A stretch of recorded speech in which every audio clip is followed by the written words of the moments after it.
Hi there, Adam Bazalgette here, founder of Scratch Golf Academy. Today, some simple tips to fix your takeaway, get you on a good swing plane. We'll look at both steep and flat takeaways, easy ideas to help you solve these problems. A couple of tips at the end also I think will help you put it all together.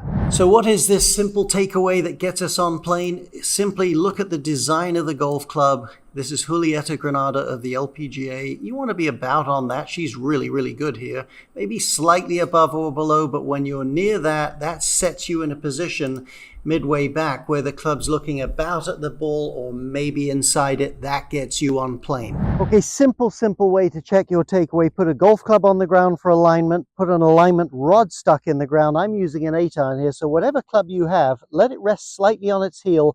Take the stick you put in, bend it back a bit. It's much easier to adjust this way than the other way till you feel like it's about parallel to the one you're holding.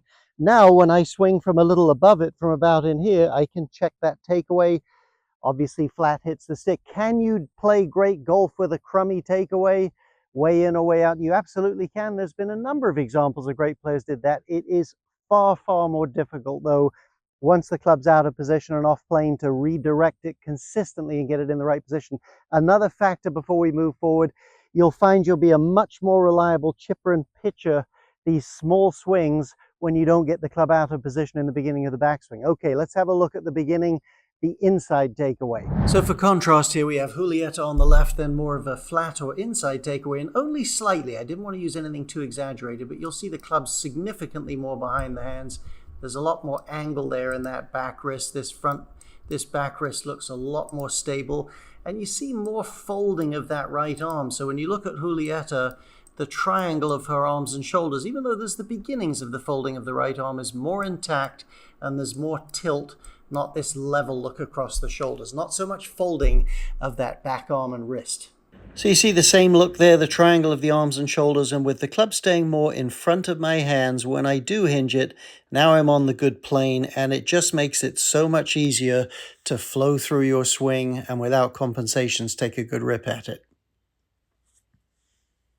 I'll hit a couple of small shots off this practice station, but you have to be a little bit careful when this stick is in the ground really swinging at full speed. So you perhaps set this up as a practice station, hit your balls from over here and regularly come back to work on it. But let's begin with this. So let me get my relationship to the ball, pivot, pretty easy without the club in my hands to pivot on the axis, perpendicular to the body. Now I'm going to put my trail hand in front of my front hand.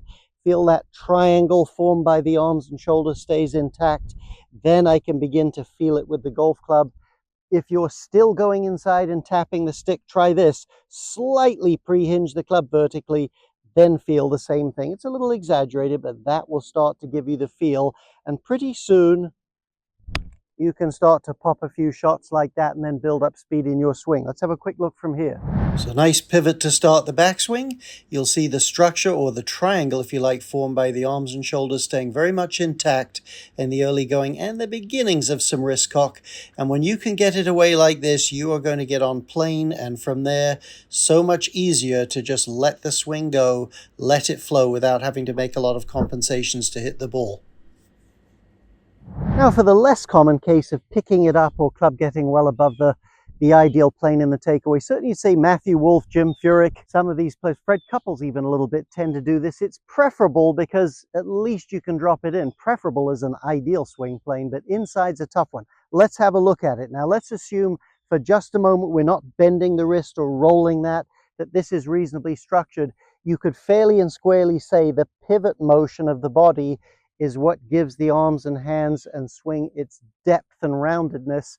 The wrists and arms and hands primarily get the club up. Obviously, you need a little bit of both there, but if you're tending to pick it up, engage your pivot and don't let the wrist and hand and club get as active. Don't let the club get off the ground as quickly, and you'll find your pivot will start to put the club into a much better position.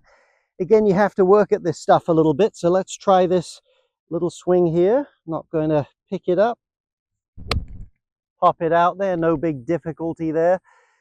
Couple of words of advice I want to give you from here that are so important if you're going to make progress in one of these two areas. Final two tips. Whenever you're working on your takeaway, avoid the pitfall of taking these little control muscles in the hands and wrists and putting the club in some spot.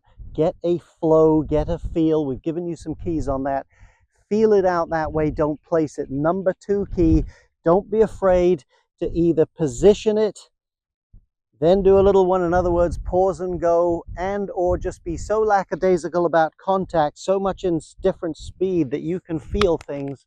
Hey, the ball's there, but don't let the ball bother you to the point where you're instinctive and it's difficult to put that takeaway into play, the one you're working on. Hope these tips help you. Hope you get that takeaway and that plane on track and sorted out.